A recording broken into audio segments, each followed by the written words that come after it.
Sont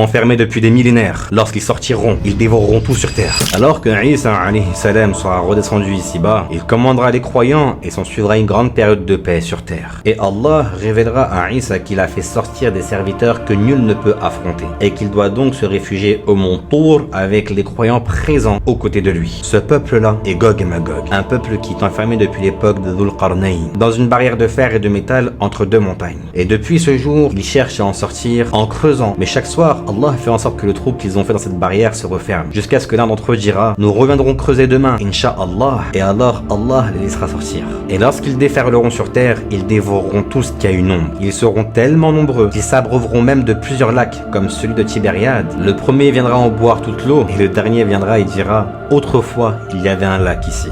Isa et les croyants, alors qu'ils seront réfugiés au mont Tour, devront patienter face à la famine. Un bœuf, à ce moment, vaudra plus qu'une centaine de dinars. Et Isa invoquera son Seigneur afin de les sortir de cette épreuve. Allah fera donc déferler ici-bas une pluie de vers qui se réfugieront dans les cours de Gog et Magog et qui les tueront instantanément. Ensuite, il enverra des oiseaux au cou de chameau prendre les cadavres et les jeter dans la mer, et il ordonnera à la terre de faire pousser de nouveau ses richesses. Et absolument rien, excepté Allah, ne pourra stopper Gog et Magog à ce moment.